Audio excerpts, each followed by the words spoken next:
വളരെ നല്ല ഒരു പുസ്തകമാണ് പഠനത്തിന് വേണ്ടി നമ്മൾ തിരഞ്ഞെടുത്തിരിക്കുന്നത്.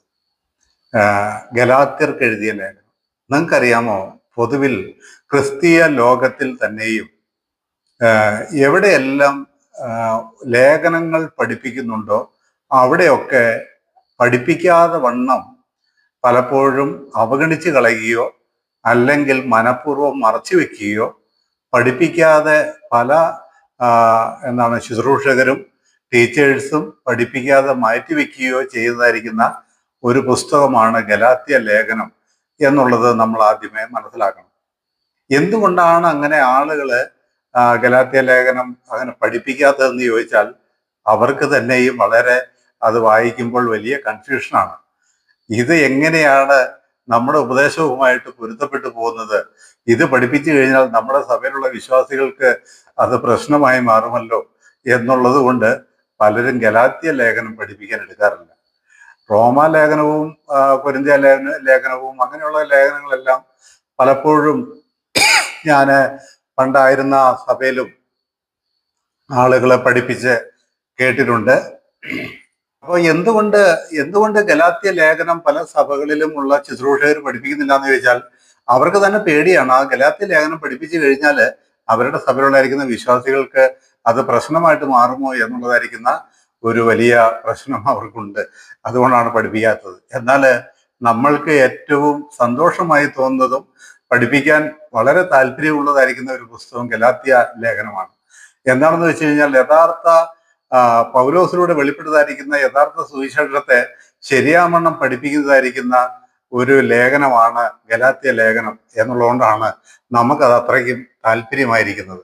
ഗലാത്യ ലേഖനം പഠിക്കുന്നത് പോലെ പഠിച്ചാൽ, മനസ്സിലാക്കേണ്ടത് പോലെ മനസ്സിലാക്കി കഴിഞ്ഞാൽ നാം ഒരിക്കലും മറ്റുള്ള സഭകളിൽ അല്ലെങ്കിൽ മറ്റുള്ള ക്രിസ്തീയ ലോകത്തിലുള്ളായിരിക്കുന്ന ആളുകൾ പറയുന്നത് പോലെ എല്ലാം ഒരു സുവിശേഷമാണ്, എല്ലാവരും പറയുന്ന ഒന്നാ, 12 അപ്പോസ്തലന്മാർ പറഞ്ഞതും കർത്താവായ യേശുക്രിസ്തു പറഞ്ഞതും അതുപോലെ പൗലോസ് പറഞ്ഞതും എല്ലാം ഒരു സുവിശേഷമേ ഉള്ളൂ എന്ന് ഗലാത്യ ലേഖനം മനസ്സിരുത്തി പഠിക്കുന്നതായിരിക്കുന്ന ഏതൊരാളും പറയുകയില്ല. അവർക്കത് മനസ്സിലാകും, ഇത് വളരെ വ്യത്യസ്തമായിരിക്കുന്ന ഒന്ന് തന്നെയാണല്ലോ. പൗലോസിലൂടെ വെളിപ്പെട്ടതായിരിക്കുന്ന സുവിശേഷം ലോകത്തിലെ മറ്റാരും പറഞ്ഞതായിരിക്കുന്ന സുവിശേഷമല്ല എന്നുള്ളത് ഗലാത്യ ലേഖനം പഠിക്കുമ്പോൾ മനസ്സിലാകും എന്നുള്ളത് കൊണ്ടാണ് എനിക്ക് തോന്നുന്നത് പലപ്പോഴും പല സഭകളിലും ആളുകൾ അത് പഠിപ്പിക്കാത്തത് എന്ന് എനിക്ക് തോന്നുന്നു.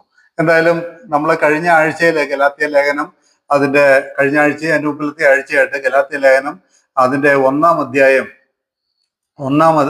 അധ്യായത്തിന്റെ 1 മുതൽ 10 വരെയുള്ളായിരിക്കുന്ന വാക്യങ്ങളാണ് നമ്മൾ പഠിച്ചത്. അത് നിങ്ങൾക്ക് എല്ലാവർക്കും ഓർമ്മയുണ്ടാകുമെന്ന് ഞാൻ പ്രതീക്ഷിക്കുന്നു. അതുകൊണ്ട് തന്നെ ഇനി അത് റിപ്പീറ്റ് ചെയ്യുന്നില്ല. നമുക്ക് അത് തന്നെയല്ല, ഞാൻ കഴിഞ്ഞ ആഴ്ച പഠിപ്പിച്ചതായിരിക്കുന്ന വിഷയം എൻ്റെ യൂട്യൂബിൽ അവൈലബിൾ ആണ്. അത് നിങ്ങൾക്ക് അങ്ങനെ കേൾക്കാൻ താല്പര്യമുള്ളവർക്ക്, 10 വരെയുള്ള വാക്യങ്ങൾ പഠിക്കാൻ താല്പര്യമുള്ളവർക്ക് എൻ്റെ യൂട്യൂബിൽ സെർച്ച് ചെയ്താൽ അത് കിട്ടുന്നതാണ്. ഇന്നത്തെയും ഞാൻ യൂട്യൂബിൽ അപ്ലോഡ് ആക്കുന്നുണ്ട്. അപ്പോൾ ഇന്നത്തെയും തുടർന്നുള്ള ക്ലാസ്സുകളും ദൈവം അനുവദിച്ചാൽ ആ വിധത്തിലെ യൂട്യൂബിലൂടെ നിങ്ങൾക്ക് ലഭിക്കുന്നതായിരിക്കും എന്നുകൂടെ ഞാൻ ആദ്യമേ ഒരു കാര്യം പറയട്ടെ. അപ്പോൾ നമ്മുടെ വിഷയത്തിലേക്ക് വരികയാണ്.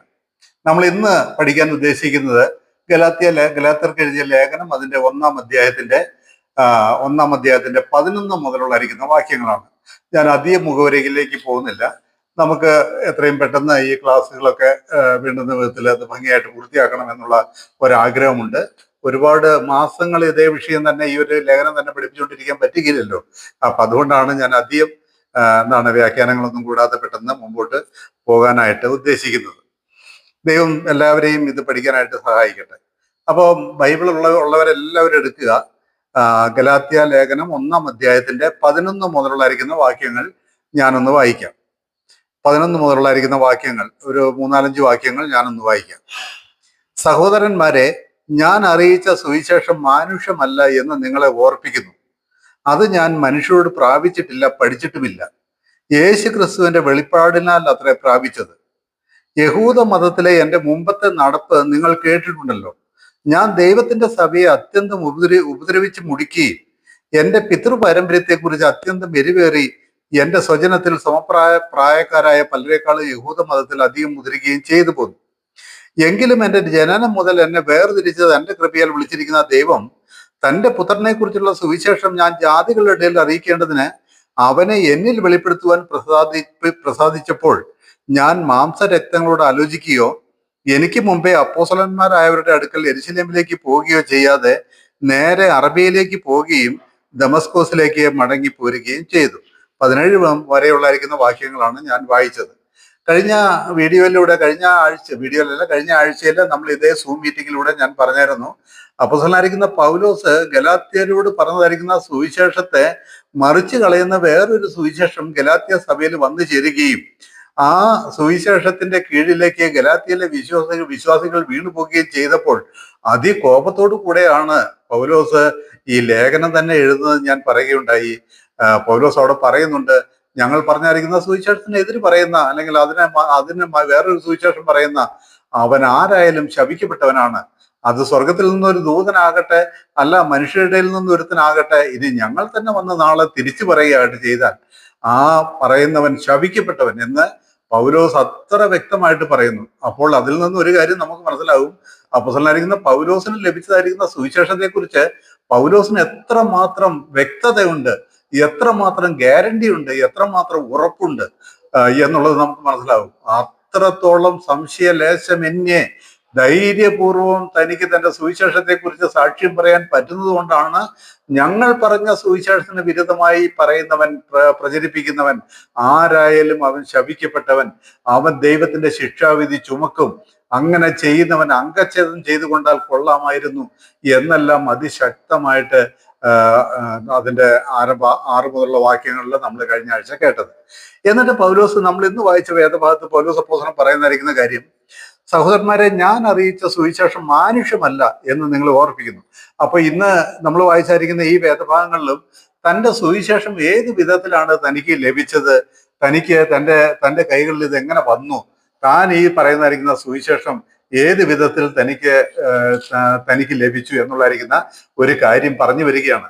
സഹോദരന്മാരെ, ഞാൻ അറിയിച്ച സുവിശേഷം മാനുഷ്യമല്ല എന്ന് നിങ്ങൾ ഓർപ്പിക്കുന്നു. അത് ഞാൻ മനുഷ്യരോട് പ്രാപിച്ചിട്ടില്ല, പഠിച്ചിട്ടുമില്ല. യേശു ക്രിസ്തുവിന്റെ വെളിപ്പാടിനാൽ അത്രേ പ്രാപിച്ചത്. അപ്പൊ ഇവിടെ നമ്മൾ ഈ 2 വാക്യങ്ങൾ വായിക്കുമ്പോൾ നമ്മുടെ മനസ്സിൽ സാധാരണഗതിയിൽ ഒരു ചോദ്യം വരും. എന്താണ് ആ ചോദ്യം എന്നറിയാമോ?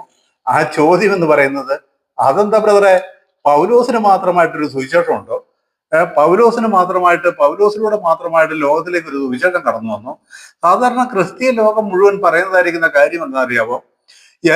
ആകെ ബൈബിളിൽ ഒരു സുവിശേഷമേ ഉള്ളെന്നാണ് ക്രിസ്തീയ ലോകം മുഴുവൻ പറയുന്നത്. ഞാൻ ഒരു കാര്യം നിങ്ങളോട് പറയട്ടെ, ഞാൻ ആദ്യമായിരുന്ന സഭയിൽ നിന്ന് വിട്ടുപോരുവാൻ തന്നെ കാരണം, അവരോട് യാത്ര പറഞ്ഞ് പിരിഞ്ഞു പോരുവാൻ തന്നെ കാരണം, ഞാൻ ബൈബിളിൽ 2 സുവിശേഷം ഉണ്ട് എന്ന് പറഞ്ഞതിന്റെ അടിസ്ഥാനത്തിലാണ്. അപ്പോൾ ഞാനത് മനസ്സിലാക്കിയത് ഈ ഗലാത്യ ലേഖനത്തിന്റെ പഠനത്തിൽ നിന്നാണ് അത് മനസ്സിലാക്കിയത്. ദൈവവചനം ശ്രദ്ധയോടെ പഠിക്കുമ്പോൾ ബൈബിളിലെ പുതിയ നിയമത്തിൽ തന്നെ വ്യക്തമായി പറയുന്നതായിരിക്കുന്ന കാര്യം 2 സുവിശേഷമുണ്ട് എന്നുള്ളതായിരിക്കുന്ന കാര്യമാണ്. അപ്പൊ പൗലോസോട് പറയുന്നത്, ഞാൻ അറിയിച്ച സുവിശേഷം. അപ്പൊ പൗലോസിന് മാത്രമായിട്ടൊരു സുവിശേഷം ലഭിച്ചുവോ, പൗലോസിലൂടെ മാത്രമായിട്ട് ലോകത്തിലേക്ക് ഒരു സുവിശേഷം വന്നുവോ എന്ന് നിങ്ങൾ ആരെങ്കിലും ചോദിക്കുകയാണെങ്കിൽ അതിന് ഒറ്റ വാക്കിൽ എനിക്കൊരു ഉത്തരം പറയാനുള്ളത് എന്താണെന്നറിയാമോ? ഉണ്ട്. പൗലോസിന് മാത്രമായിട്ടൊരു സുവിശേഷമുണ്ട്. പൗലോസിലൂടെ ഒരു സുവിശേഷം ലോകത്തിലേക്ക് പുറപ്പെട്ടു വന്നു എന്നുള്ളതായിരിക്കുന്ന കാര്യമാണ്. ഇത് ക്രൈസ്തവ ലോകം അംഗീകരിക്കുന്നില്ല. ഇന്നത്തെ ക്രിസ്തീയ ലോകത്തിലെ 99.9% ക്രിസ്ത്യാനികളും, അത് വേർപെട്ട സഭകളായാലും ശരി, സുവിശേഷ വിഹിതരായാലും ശരി, പട്ടത്ത സഭകളാണെങ്കിലും ശരി, ക്രൈസ്തവർ എന്ന് പറയുന്നതായിരിക്കുന്ന ഒരു സമൂഹം പോലും ഇങ്ങനെ പൗലോസിലൂടെ മാത്രമായിട്ട് ഒരു സുവിശേഷം ലോകത്തിലേക്ക് വന്നു എന്ന് മറ്റാരും അംഗീകരിക്കുന്നില്ല എന്നുള്ളത് ഒരു പരമമായിരിക്കുന്ന സത്യമാണ്. എന്നാൽ പ്രിയമുള്ളവരെ, അപ്പോസ്തലനായിരിക്കുന്ന പൗലോസ് ഇവിടെ പറയുന്നത് എന്റെ സുവിശേഷം എന്നാണ്. എന്റെ സുവിശേഷം നോക്കിയാൽ വ്യക്തമായിട്ട്, ഞാൻ അറിയിച്ച സുവിശേഷം മാനുഷ്യമല്ല എന്ന് നിങ്ങൾ ഓർപ്പിക്കുന്നു. അത് ഞാൻ മനുഷ്യരോട് പ്രാപിച്ചിട്ടില്ല, പഠിച്ചിട്ടുമില്ല. യേശു ക്രിസ്തുവിന്റെ വെളിപ്പാടിനാൽ അത്രേ പ്രാപിച്ചത്. നമുക്കറിയാം, അപ്പോസ്തലനായിരിക്കുന്ന പൗലോസിനെ ദമസ്കോസിൽ വെച്ച് കർത്താവായി യേശു ക്രിസ്തു കണ്ടുമുട്ടുകയും, കർത്താവായി യേശു ക്രിസ്തു കണ്ടുമുട്ടി എന്ന് പറയുന്നേക്കാൾ നല്ലത് കർത്താവായി യേശു ക്രിസ്തു പൗലോസിനെ ദമസ്കോസിൽ വെച്ച് അടിച്ചു വീഴിച്ചു എന്ന് പറയുന്നതാണ് എനിക്ക് കുറച്ചും കൂടി ഇഷ്ടം. കാരണം കണ്ട മാത്രയിൽ മരിച്ചവനെ പോലെ താഴെ വീഴുവെന്നൊക്കെ വേണം, അത്ര ഭയങ്കരമായിരിക്കുന്ന ഒരു ഒരു കണ്ടുമുട്ടലായിരുന്നു നമ്മുടെ കർത്താവ് പൗലോസുമായിട്ടുള്ള കണ്ടുമുട്ടൽ എന്ന് കാണാനായിട്ട് പറ്റും. അപ്പൊ പൗലോസ് അപ്പോസ്തലനെ ആ വിധത്തിൽ കർത്താവ് കണ്ടുമുട്ടിയതിനു ശേഷം പൗലോസിനെ പൗലോസ് എന്താണ് ലോകത്തോട് പറയേണ്ടത്? കർത്താവെ, നീ ആരാകുന്നു എന്ന് കർത്താവിനോട് ചോദിച്ചു. നീ ഉപദ്രവിക്കുന്ന യേശു ആകുന്നു ഞാനെന്നുള്ളായിരിക്കുന്ന മറുപടിയും നമ്മുടെ കർത്താവ് കൊടുത്തു. നമുക്ക് എല്ലാവർക്കും അറിയാമല്ലോ. അത് പറഞ്ഞതിന് ശേഷം ഞാൻ എന്ത് ചെയ്യണം എന്ന് ചോദിച്ചു. അതിന് കർത്താവ് മറുപടി പറഞ്ഞു, ഞാൻ നിന്നെ ദൂരെ ജാതികളുടെ ഇടയിലേക്ക്, നീ ഇസ്രായേൽ മക്കൾക്കും രാജാക്കന്മാർക്കും ജാതികൾക്കും മുമ്പിൽ എന്റെ സാക്ഷിയാകേണ്ടതിന് ഞാൻ നിന്നെ തെരഞ്ഞെടുത്തിരിക്കുന്നു എന്ന് പറഞ്ഞു. എന്നാൽ ഞാൻ എന്താണ് ഈ ജനത്തോട് പറയേണ്ടത്? കർത്താവെ, അങ്ങനെയാണ്, അതിനു വേണ്ടിയിട്ടാണ് നീ എന്നെ തെരഞ്ഞെടുത്തതെങ്കിൽ ഞാൻ എന്താണ് ഈ ജനത്തോട് പറയേണ്ടത് എന്നൊന്നും അവിടെ വെച്ച് പൗലോസ് കർത്താവിനോട് ചോദിക്കുകയോ കർത്താവ് അവിടെ വെച്ച് ഒരു ഉത്തരം കൊടുക്കുകയോ ഒന്നും ചെയ്തില്ല. മാത്രമല്ല, പൗലോസിന് മുമ്പേ അപ്പോസ്തലന്മാരായിരിക്കുന്ന യെരുശലേമിലെ 12 അപ്പോസ്തലന്മാരുടെ അടുക്കൽ പോയിട്ട്, ശരി, അവരോടൊന്ന് കേട്ട് പഠിച്ചു കളയാം, അവരാണല്ലോ ആദ്യം മുതലേ കർത്താവിന്റെ അപ്പോസ്തലന്മാർ, 12 അപ്പോസ്തലന്മാരാണല്ലോ. അപ്പൊ അവരുടെ അടുക്കൽ പോകാം, യെരുശലേമിൽ പോയിട്ടൊന്ന് ചോദിച്ച് പഠിക്കാം, ഒന്ന് കേട്ട് പഠിക്കാം. അപ്പൊ അങ്ങനെ ഈ കാര്യം മനസ്സിലാകും, ഞാൻ അത് ലോകത്തോട് പറയാം എന്ന് പൗലോസ് വിചാരിച്ചില്ല. എന്തുകൊണ്ട് പൗലോസ് അങ്ങനെ വിചാരിച്ചില്ല? സാധാരണഗതിയിൽ നമ്മളാണെങ്കിൽ പോലും എന്തേ വിചാരിക്കുകയുള്ളൂ?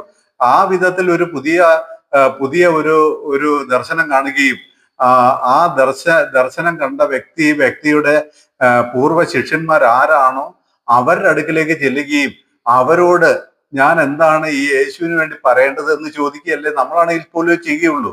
എന്നാൽ ബുദ്ധിമാനായിരിക്കുന്ന പൗലോസ് ഒരിക്കലും അത് ചെയ്തില്ല.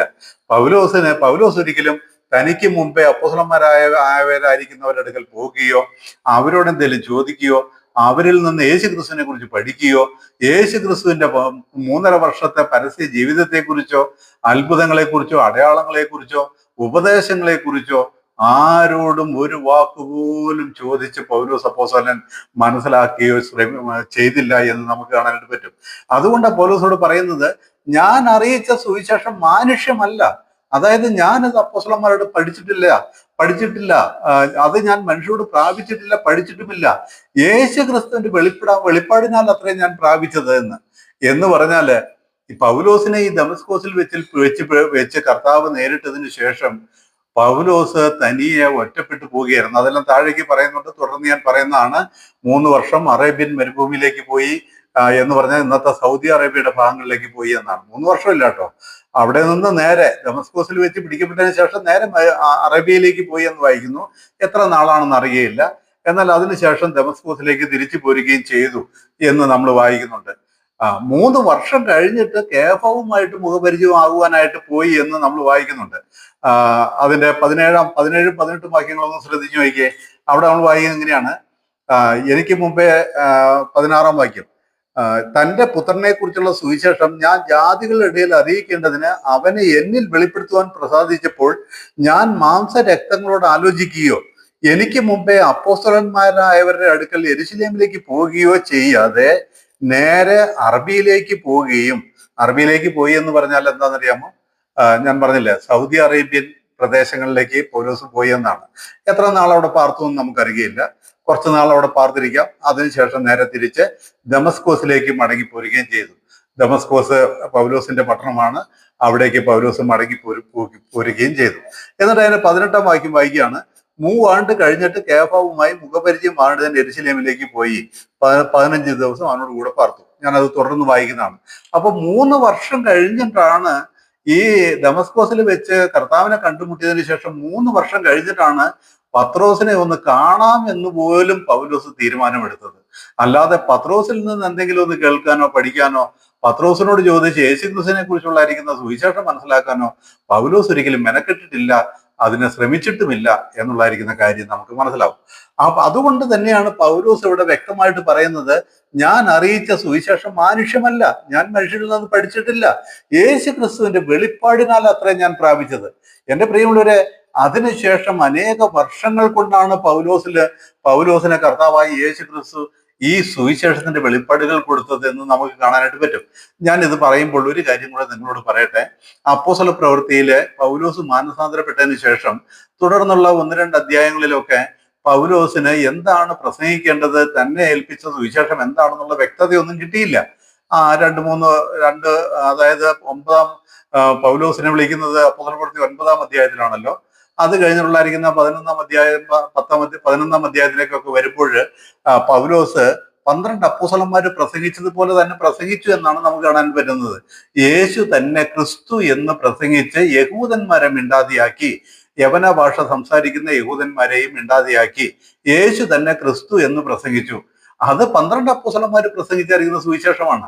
അപ്പോൾ തന്നെ അതിൽ നിന്ന് ഒരു കാര്യം നമുക്ക് മനസ്സിലാകും. പൗലോസ് അപ്പോസ്തലന് കർത്താവായി യേശു ക്രിസ്തു നേരിട്ടതിന് ശേഷം പെട്ടെന്നൊന്നും പൗലോസിന് ഈ വെളിപ്പാടുകൾ ലഭിച്ചില്ല. താൻ എന്ത് സുവിശേഷം പറയണം, ഏത് സുവിശേഷം പറയണം എന്നുള്ളതായിരിക്കുന്ന ആ കാര്യങ്ങളൊന്നും പൗലോസിന് വ്യക്തമായിട്ട് മനസ്സിലായില്ല. പൗലോസ് അതിനുശേഷം കുറെ നാളുകള് സിറിയയിലെ അന്ത്യോക്യ സഭയിലായിരുന്നു എന്ന് നമുക്കറിയാം. സിറിയയിലെ അന്ത്യോക്യ സഭ എങ്ങനെ രൂപം കൊണ്ടതാണ് എന്ന് ചോദിച്ചാൽ, ഞാനതൊക്കെ എന്തിനാ അഡ്വാൻസ് ആയിട്ട് പറഞ്ഞു പോകുന്നത് ചോദിച്ചാൽ, ഒരു ഏകദേശ ധാരണ പൗലോസിന്റെ ആരംഭകാലത്തെ കുറിച്ച് നിങ്ങൾക്ക് കിട്ടണമല്ലോ. സിറിയയിലെ അന്ത്യോക്യ സഭ രൂപം കൊണ്ടത് എങ്ങനെയാണ് എന്ന് ചോദിച്ചാൽ നമുക്ക് എല്ലാവർക്കും അറിയാം.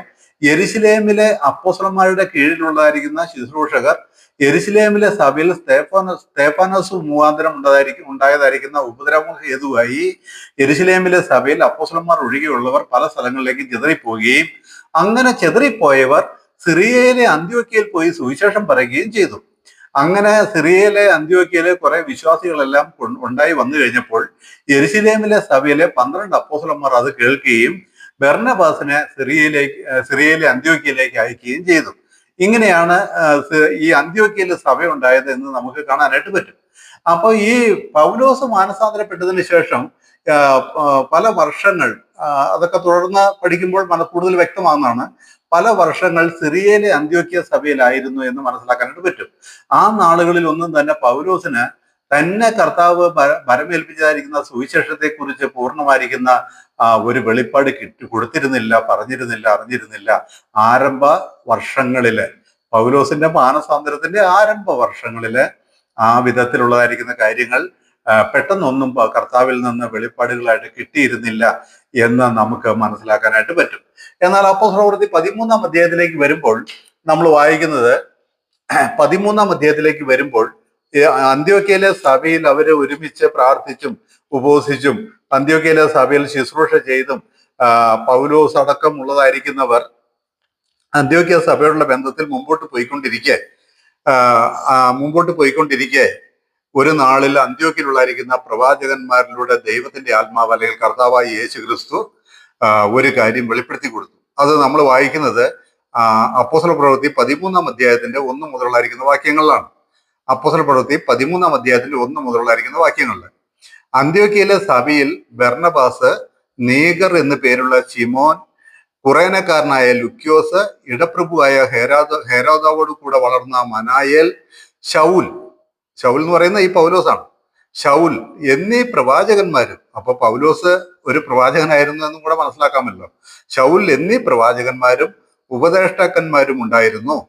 അവർ കർത്താവിനെ ആരാധിച്ചും ഉപവസിച്ചും കൊണ്ടിരിക്കുമ്പോൾ ഞാൻ ബർന്നബാസിനെയും ശൗലിനെയും വിളിച്ചിരിക്കുന്ന വേലയ്ക്കായിട്ട് അവരെ എനിക്ക് വേർതിരിപ്പിൻ എന്ന് പരിശുദ്ധാത്മാവ് പറഞ്ഞു. അങ്ങനെ അവർ ഉപവസിച്ച് പ്രാർത്ഥിച്ച് അവരുടെ മേൽ കൈവച്ച് അവരെ പറഞ്ഞയച്ചു. എന്ന് പറഞ്ഞാല് അന്ത്യോക്യയിലെ സഭയിൽ, കാര്യം നിങ്ങൾക്ക് മനസ്സിലാവുന്നുണ്ടോ, അന്ത്യോക്യയിലെ സഭയിൽ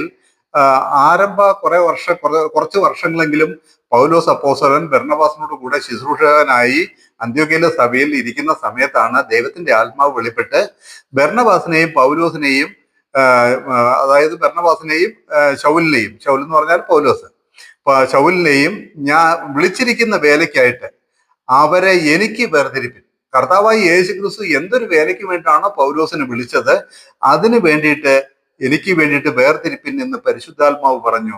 അങ്ങനെ അവർ ഉപവസിച്ച് പ്രാർത്ഥിച്ച് അവരുടെ മേൽ കൈവച്ച് അവരെ പറഞ്ഞയച്ചു. ശരിക്കും പൗലോസിന് എപ്പോഴാണ് ഈ തൻ്റെ വിളിയുടെ ലക്ഷ്യം അല്ലെങ്കിൽ താൻ ചെയ്യേണ്ടതായിരിക്കുന്ന ശുശ്രൂഷയെ കുറിച്ചുള്ളായിരിക്കുന്ന വെളിപ്പാടുകൾ കിട്ടാൻ തുടങ്ങിയത് എന്ന് ചോദിച്ചാൽ, ഞാൻ എൻ്റെ പഠനത്തിന്റെ വെളിച്ചത്തിൽ എനിക്ക് മനസ്സിലായ വിധത്തിൽ ഞാൻ നിങ്ങളോട് പറയട്ടെ.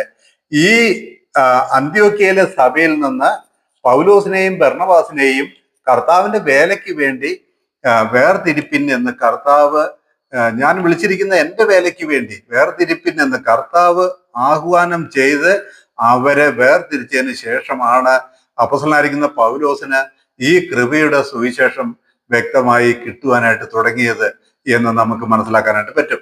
അപ്പൊ അതിനു മുമ്പുള്ളായിരിക്കുന്ന നാളുകളിൽ 12 അപ്പോസ്തലന്മാർ പ്രസംഗിക്കുന്ന പോലെ തന്നെ യേശു തന്നെ ക്രിസ്തു, യേശു തന്നെയാണ് മശിഹ, യഹൂദന്മാർ കാത്തിരുന്ന മശിഹ എന്ന് യഹൂദന്മാർക്ക് തെളിയിച്ചു കൊടുത്ത പ്രസംഗങ്ങൾ മാത്രമാണ് പൗലോസ് അന്ത്യോക്യയിൽ ചെയ്തിരുന്നുള്ളൂ എന്നുള്ളത് നമ്മൾ അതിൽ നിന്ന് മനസ്സിലാക്കണം. അപ്പൊ നിങ്ങൾക്ക് ഈ പൗലോസിന് സുവിശേഷം ലഭിച്ചത് എപ്പോഴാണ് എന്നുള്ളതിനൊരു ഏകദേശ ധാരണ കിട്ടിക്കാണും. അന്ത്യോക്യ സഭയിൽ നിന്ന് 1-ാം മിഷണറി യാത്രയ്ക്കായി ഞാൻ വിളിച്ച വേലയ്ക്ക് വേണ്ടി വേർതിരിപ്പിൻ എന്ന് കർത്താവിന്റെ ആത്മാവ് ആഹ്വാനം ചെയ്ത് വേർതിരിച്ച നാൾ മുതലാണ് അപ്പോസ്തലനായിരിക്കുന്ന പൗലോസിന് കൃപയുടെ സുവിശേഷത്തിന്റെ വെളിപ്പാടുകൾ ലഭിച്ചു തുടങ്ങിയത് എന്ന് ന്യായമായിട്ട് നമുക്ക് അനുമാനിക്കാനായിട്ട് പറ്റും. കാരണം അതിനുശേഷം മാത്രമാണ് പൗലോസ് നാം പഠിക്കുന്നത് പോലെ കാൽവരി കുരിശിൽ യാഗമായി തീർന്ന കർത്താവായ യേശു ക്രിസ്തുവിന്റെ പരമയാഗത്തിന്റെ വെളിച്ചത്തിലാണ്, അതിലുള്ള വിശ്വാസത്താലാണ് ഒരു പാപി രക്ഷ പ്രാപിക്കുന്നത് എന്നുള്ളതായിരിക്കുന്ന പച്ചയായിരിക്കുന്ന സുവിശേഷം പറയാൻ തുടങ്ങിയത്. അതിനു മുമ്പ് ഞാൻ പറഞ്ഞില്ലേ, പൗലോസ് പറഞ്ഞത് യേശു തന്നെ മശിഹ എന്നുള്ളതായിരിക്കുന്ന കാര്യമാണ് പറഞ്ഞത്. ഇത് രണ്ടും വളരെയേറെ വ്യത്യാസമുണ്ട്, അജഗജാന്തരം വ്യത്യാസമുണ്ട് എന്ന് തന്നെ പറയണം. യേശു തന്നെ മശിഹ എന്ന് പറഞ്ഞ് പഠിപ്പിക്കുന്നത് കൊണ്ട് ജാതികളായിരിക്കുന്ന നമുക്ക് രക്ഷയില്ല, അത് വിശ്വസിച്ചുകൊണ്ട് നമുക്ക് രക്ഷയില്ല. നമുക്ക് രക്ഷപ്പെടാനുള്ളായിരിക്കുന്ന സുവിശേഷം ഏതാണെന്ന് ചോദിച്ചു കഴിഞ്ഞാല് നമ്മുടെ പാവങ്ങൾക്ക് വേണ്ടി ക്രൂശിൽ മരിച്ചവനായിരിക്കുന്ന യേശു ക്രിസ്തുവിലുള്ള വ്യക്തിപരമായിരിക്കുന്ന വിശ്വാസത്താൽ മാത്രമാണ് നമുക്ക് രക്ഷയ്ക്ക് വഴിയുള്ളൂ എന്നുള്ളതായിരിക്കുന്ന കാര്യം നിങ്ങൾക്ക് എല്ലാവർക്കും അറിയാമല്ലോ. അപ്പോൾ ഇവിടെ ഞാൻ ഈ വിഷയത്തിലേക്ക് തുടർന്ന് വരട്ടെ. അപ്പൊ ഞാൻ ആദ്യമേ നിങ്ങളെ ചോദിപ്പിച്ച, അല്ലെങ്കിൽ നിങ്ങളെ കൊണ്ട് ചോദിപ്പിക്കാൻ ഞാൻ ആഗ്രഹിച്ച, അല്ലെങ്കിൽ നിങ്ങളുടെ മനസ്സിൽ വന്നേക്കാവുന്ന ഒരു ചോദ്യം എന്താണ്? പൗലോസിന് മാത്രമായിട്ടൊരു സുവിശേഷമുണ്ടോ? പൗലോസിലൂടെ മാത്രമായി ഒരു സുവിശേഷം ലോകത്തിലേക്ക് വന്നുവോ എന്നുള്ളതായിരിക്കുന്ന കാര്യമാണ്. പ്രിയമുള്ളവരെ, ഇത് മനസ്സിലാക്കാനായിട്ട് ഞാൻ നിങ്ങളെ ഒരു വേദഭാഗം ആദ്യം വായിച്ചു കേൾപ്പിക്കട്ടെ. റോമാ ലേഖനം 2-ാം അധ്യായത്തിന്റെ 16-ാമത്തെ വാക്യം. നിങ്ങളുടെ കയ്യിൽ ബൈബിൾ ഉള്ളവരെല്ലാവരും എടുക്കണേ. റോമാ ലേഖനം അതിന്റെ 2-ാം അധ്യായം അതിന്റെ 16-ാമത്തെ വാക്യം. അവിടെ പൗലോസ് പറയുന്ന ഒരു വാക്യം ശ്രദ്ധിച്ചു നോക്കിയേ. റോമാലേഖനമൊക്കെ പൗലോസ് എഴുതിയതാണല്ലോ, എല്ലാവർക്കും അറിയാമല്ലോ. എന്താ പൗലോസ് പറയുന്നത്? ദൈവം യേശുക്രിസ്തു മുഖാന്തരം മനുഷ്യരുടെ രഹസ്യങ്ങളെ എന്റെ സുവിശേഷപ്രകാരം ന്യായം വിധിക്കുന്ന നാളിൽ തന്നെ. അപ്പോൾ ഈ ചോദ്യം ഒന്ന് നിങ്ങൾ സ്വയം മനസ്സിൽ ചോദിച്ചേ. പൗലോസിന് മാത്രമായിട്ടൊരു സുവിശേഷം ഉണ്ടോ എന്ന് ചോദിച്ചാൽ ഉത്തരം എന്താണ്? ഉണ്ട് എന്ന് തന്നെയല്ലേ. ഇവിടെ എന്താ പറയുന്നത്? ദൈവം യേശു ക്രിസ്തു മുഖാന്തരം മനുഷ്യരുടെ രഹസ്യങ്ങളെ എന്റെ സുവിശേഷപ്രകാരം ന്യായം വിധിക്കുന്ന നാളിൽ തന്നെ എന്ന്. ഞങ്ങള് 12 അപ്പോസ്തലന്മാരുടെ അല്ലെങ്കിൽ ക്രിസ്തുവിന്റെ ശിഷ്യന്മാരായിരിക്കുന്ന സകലരുടെയും സുവിശേഷ പ്രകാരം, അല്ലെങ്കിൽ ഞങ്ങളുടെ എല്ലാവരുടെയും സുവിശേഷ പ്രകാരം ന്യായം വിധിക്കുന്ന നാളിൽ നല്ല പറഞ്ഞത്, എന്റെ സുവിശേഷ പ്രകാരം ന്യായം വിധിക്കുക. അപ്പൊ പൗലോസിനായിട്ടൊരു സുവിശേഷം ഉണ്ടോ എന്ന് ചോദിച്ചാൽ ഉണ്ട് എന്ന് തന്നെ വ്യക്തമായിട്ട് നമുക്ക് കാണാനായിട്ട് പറ്റും. റോമാലേഖനം 16-ാം അധ്യായത്തിലേക്ക് നിങ്ങളുടെ ശ്രദ്ധയെ ഞാൻ കൂട്ടിക്കൊണ്ടുപോകുന്നു.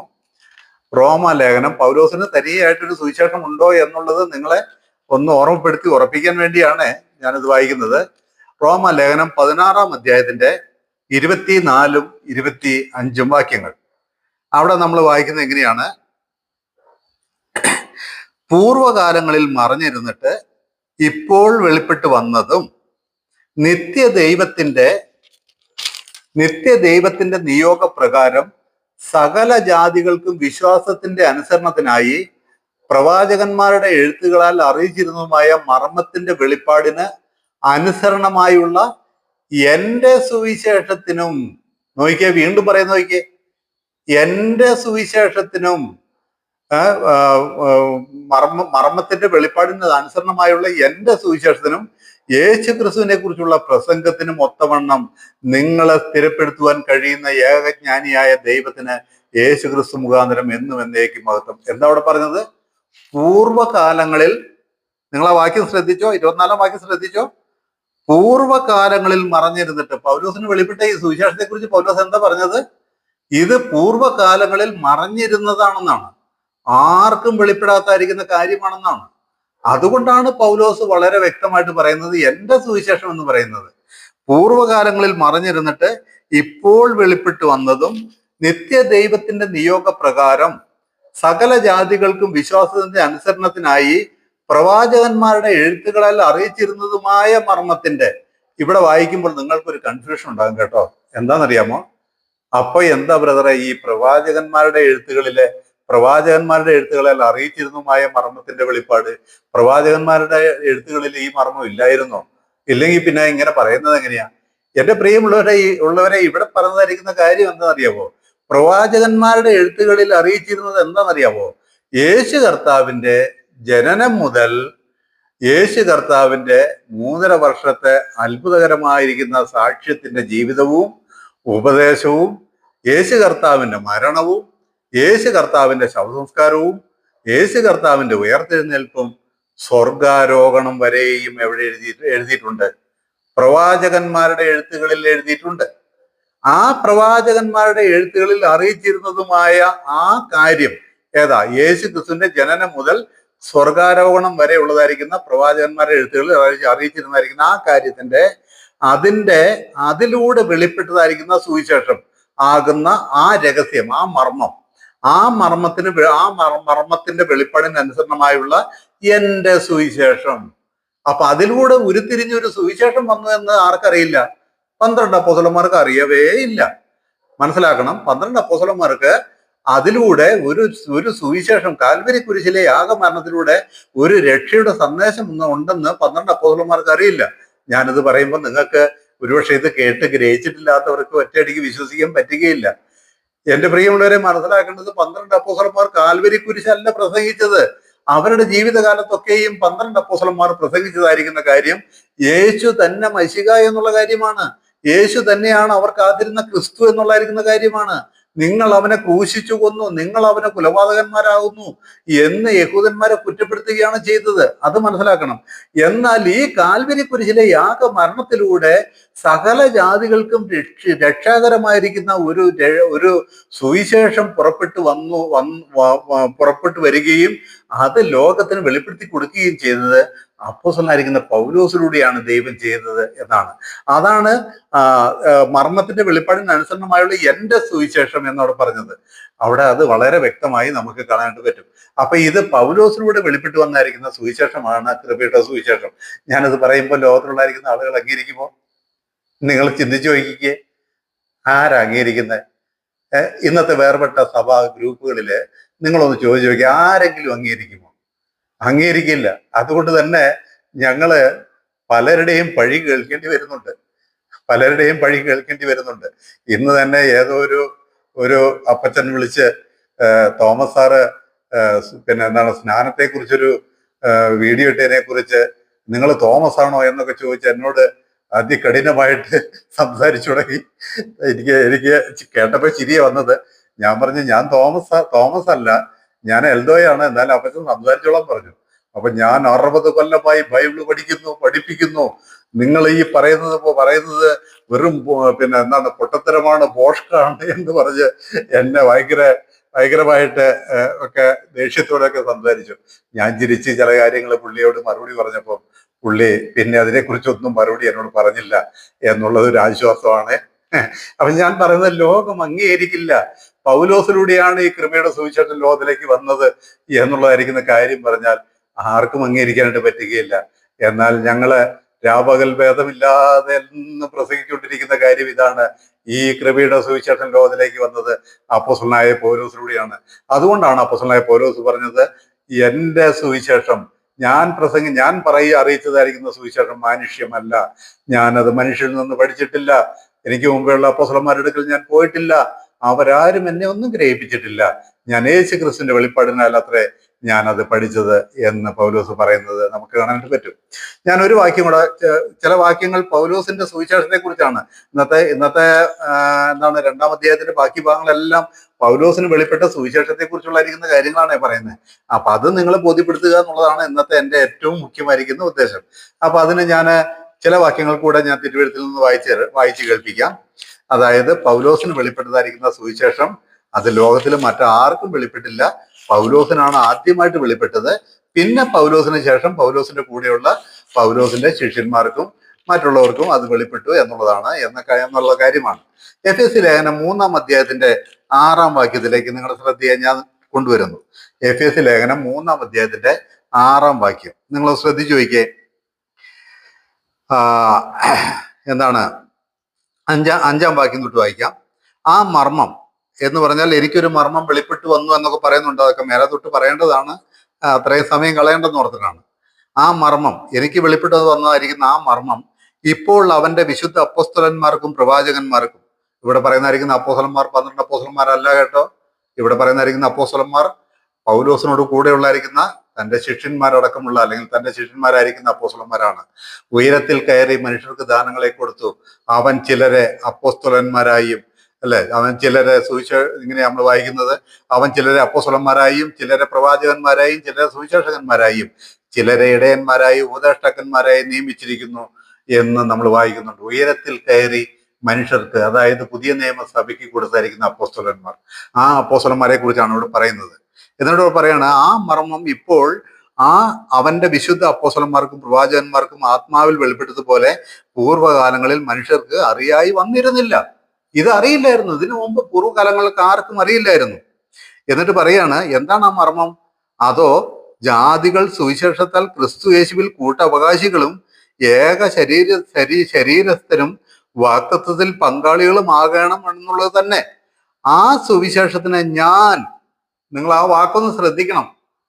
ആ സുവിശേഷത്തിനെ ഞാൻ അവന്റെ ശക്തിയുടെ വ്യാപാര പ്രകാരം എനിക്ക് ലഭിച്ച ദൈവത്തിന്റെ കൃപാദാനത്താൽ, എനിക്ക് ലഭിച്ച, മറ്റാർക്കും ലഭിച്ചതല്ല, ആർക്കും അത് ഷെയർ ചെയ്യാനുമില്ല. ഈ കാര്യം ആദ്യമായിട്ട് ലഭിച്ചത് അപ്പോസ്തലനായ പൗലോസിനാണ്. എനിക്ക് ലഭിച്ച ദൈവത്തിന്റെ കൃപാദാനത്താൽ ശുശ്രൂഷക്കാരനായി തീർന്നു. സകല വിശുദ്ധന്മാരിലും ഏറ്റവും ചെറിയവനായ എനിക്ക്, ഞാൻ നിങ്ങളോട് ഈ വേദഭാഗം ഗലാത്യ ലേഖനം 2-ാം അധ്യായത്തിന് 11 വാക്യങ്ങൾ വായിച്ചപ്പോൾ ഞാൻ നിങ്ങളോട് സ്വയം ചോദിക്കാൻ തന്ന ഒരു ചോദ്യം ഇതാണ്: പൗലോസിന് മാത്രമായിട്ടൊരു സുവിശേഷം വെളിപ്പെട്ടുവോ എന്നുള്ള ചോദ്യം ചോദിക്കാനാണ്. അതിന്റെ ആൻസറാണ് ഞാൻ പറയുന്നത്. ഇവിടെ പൗലോസ് പറയുകയാണ്, സകല വിശുദ്ധന്മാരിലും ഏറ്റവും ചെറിയവനായി എനിക്ക് ജാതികളോട് ക്രിസ്തുവിന്റെ അപ്രമേയ ധനത്തെക്കുറിച്ച് പ്രസംഗിപ്പാനും സകലവും സൃഷ്ടിച്ച ദൈവത്തിൽ അനാദികാലം മുതൽ മറഞ്ഞു കിടന്ന, സകലവും സൃഷ്ടിച്ച ദൈവത്തിൽ അനാദികാലം ഏതാന്ന് എല്ലാവർക്കും അറിയാമല്ലോ. ആദിയിലല്ലേ ദൈവം ആകാശവും ഭൂമിയും ഉണ്ടാക്കിയേ. അപ്പൊ അനാദി എന്ന് പറയുന്നതോ, ഈ പ്രപഞ്ചം ഉണ്ടാക്കുന്നതിന് മുമ്പേ ദൈവത്തിൽ എന്ത് മറഞ്ഞു കിടന്നു? ഈ കൃപയുടെ സുവിശേഷം ദൈവത്തിൽ മറഞ്ഞു കിടന്നു എന്നായി പറയുന്നത്. ഇല്ലേ? എന്തോരം അത്ഭുതമാണ് അല്ലേ? എന്തൊരു അത്ഭുതമാണ്. നമ്മൾ എന്തൊരു ഭാഗ്യശാലികളാണ്. ആ ദൈവത്തിന്റെ മഹാരഹസ്യ പദ്ധതിയുടെ അനുഭവികളായി, അതിന്റെ വക്താക്കളായി തീരുവാൻ ഇന്ന് നമുക്ക് ഭാഗ്യം ലഭിച്ചില്ലേ? അവിടെ പറയാണ്, സകലവും സൃഷ്ടിച്ച ദൈവത്തിൽ അനാദികാലം മുതൽ മറഞ്ഞു കിടന്ന മർമ്മത്തിന്റെ വ്യവസ്ഥ ഇന്നതെന്ന് എല്ലാവർക്കും പ്രകാശിപ്പിക്കാനുമായി ഈ കൃപ നൽകിയിരിക്കുന്നു. എത്ര വ്യക്തമായിട്ട് അവിടെ പറയുന്നതല്ലേ? പൗലോസിനാണ് ഈ കൃപയുടെ സുവിശേഷം വെളിപ്പെടുത്തി കൊടുത്തത് എന്ന് വളരെ വ്യക്തമായിട്ട് അവിടെ നമ്മൾ കാണുന്നു. നമ്മൾ പഠിച്ചുകൊണ്ടിരിക്കുന്നത് തന്നെ ഗലാത്യ ലേഖനമാണല്ലോ. ഗലാത്യ ലേഖനത്തിൽ നിന്ന് തന്നെ 1-2 വാക്യങ്ങൾ നിങ്ങൾ വായിച്ചു കേൾപ്പിക്കട്ടെ. 2-ാം അധ്യായത്തിന്റെ 1-2 വാക്യങ്ങൾ നിങ്ങൾ അവിടെ ഒന്ന് ശ്രദ്ധിച്ചു നോക്കിയേ. 14 ആണ്ട് കഴിഞ്ഞിട്ട്, ഈ 14 ആണ്ടിലേക്കൊക്കെ ഞാൻ പിന്നീട് വരുന്നതാണ് കേട്ടോ, തുടർന്ന് അടുത്ത ആഴ്ചയിൽ ഞാൻ വരുന്നതാണ്. അപ്പോൾ അത് കൂടുതൽ വ്യക്തമായിട്ട് പറയാം. എന്നാലും പൗലോസിന് വെളിപ്പെട്ട സുവിശേഷത്തെ കുറിച്ചാണ് ഞാനിന്ന് പറയുന്നത്. അത് പൗലോസിന് മാത്രമാണ് ലോകത്തിൽ ആദ്യമായിട്ട് വെളിപ്പെട്ടതെന്ന് നിങ്ങളെ ബോധ്യപ്പെടുത്താൻ വേണ്ടിയിട്ടാണ്. അപ്പം ഗലാത്യ ലേഖനം 2-ാം അധ്യായം അതിന്റെ 1-2 വാക്യങ്ങൾ. 14 ആണ്ട് കഴിഞ്ഞിട്ട് ഞാൻ ബർന്നബാസുമായി തീത്തോസിനെയും കൂട്ടിക്കൊണ്ട് വീണ്ടും യെരൂശലേമിലേക്ക് പോയി. ഞാനൊരു വെളിപ്പാട് അനുസരിച്ചത്രേ പോയത്. ഞാൻ ഓടിയതോ വെറുതെ എന്ന് വരാതിരിപ്പാൻ ഞാൻ ജാതികളുടെ ഇടയിൽ പ്രസംഗിക്കുന്ന സുവിശേഷം അവരോട് വിശേഷാൽ പ്രമാണികളോട് വിവരിച്ചു. നിങ്ങളൊന്ന് പറഞ്ഞേ, 12 അപ്പോസ്തലന്മാര് പ്രസംഗിക്കുന്ന സുവിശേഷവും അല്ലെങ്കിൽ അവര് പ്രസംഗിച്ച സുവിശേഷവും പൗലോസ് പറഞ്ഞ സുവിശേഷവും ഒന്നാണെങ്കിൽ എന്തിനാണ് പൗലോസ് ജാതികളുടെ ഇടയിൽ പറഞ്ഞുകൊണ്ടിരിക്കുന്ന സുവിശേഷം ഇന്നതാണ് എന്ന് 12 അപ്പോസ്തലന്മാരെ ധരിപ്പിക്കാൻ പോകേണ്ട ആവശ്യം എന്താ? ആവശ്യമില്ലല്ലോ. അതപ്പോൾ രണ്ടും രണ്ടാണെന്നുള്ളത് കൊണ്ടല്ലേ പൗലോസോട് പറയുന്നത്, ഞാനൊരു വെളിപ്പാടനുസരിച്ച് അത്രേ ഞാൻ പോയത്. എന്ത് വെളിപ്പാട്? ഞാൻ ഓടുന്നതോ ഓടിയതോ വെറുതെ എന്ന് വരാതിരിപ്പാൻ ഞാൻ ജാതികളുടെ ഇടയിൽ അറിയിക്കുന്ന സുവിശേഷം ഇന്നതെന്ന് 12 അപ്പോസ്തലന്മാരെ ഗ്രഹിപ്പിക്കാൻ പോയി എന്ന് പറയുന്നത്. അപ്പൊ അതിൽ നിന്നൊക്കെ നമുക്ക് എന്ത് മനസ്സിലാക്കാനായിട്ട് പറ്റും? പൗലോസിലൂടെയാണ് ഈ കൃപയുടെ സുവിശേഷം ലോകത്തിലേക്ക് വന്നത് എന്ന് നമുക്ക് വളരെ വ്യക്തമായിട്ട് നമുക്ക് മനസ്സിലാക്കാനായിട്ട് പറ്റുന്ന കാര്യമാണ്. ഒരു വേദഭാഗം കൂടെ ഞാൻ വായിപ്പിക്കട്ടെ. കൊലോസ്യ ലേഖനം അതിന്റെ 1-ാം അധ്യായത്തിന്റെ 23. കൊലോസ്യ ലേഖനം 1-ാം അധ്യായം അതിന്റെ 23 മുതലുള്ള വാക്യം. പൗലോസിന് മാത്രമായിട്ടാണോ ഈ സുവിശേഷം വെളിപ്പെട്ടത് എന്ന് നിങ്ങളെ ഉറപ്പിക്കാൻ വേണ്ടിയിട്ടാണ്. മടുത്തു പോകരുത് കേട്ടോ, എല്ലാവരും കേൾക്കണം, ഇത് മനസ്സിലാക്കണം. ഇവിടെയൊക്കെ ഇത് വായിക്കുമ്പോഴാണ് നമുക്ക് മനസ്സിലായത് ഇതൊക്കെ എന്തുകൊണ്ടാണ് നമ്മളുടെ ഒന്നും സുവിശേഷകർ അല്ലെങ്കിൽ നമ്മളെയൊക്കെ ഇത്രയും കാലം പല സഭകളിൽ അംഗങ്ങളായിരുന്നല്ലോ നമ്മൾ പലരും. എന്നിട്ട് അവരാരും എന്താ ഇത് നമ്മളെ പഠിപ്പിച്ചു തരാഞ്ഞ്? പഠിപ്പിച്ചു തന്നാൽ അവരുടെ നിലനിൽപ്പ് ചോദ്യം ചെയ്യപ്പെടും എന്നുള്ളതുകൊണ്ടാണ്. മനസ്സിലാവുന്നുണ്ടോ?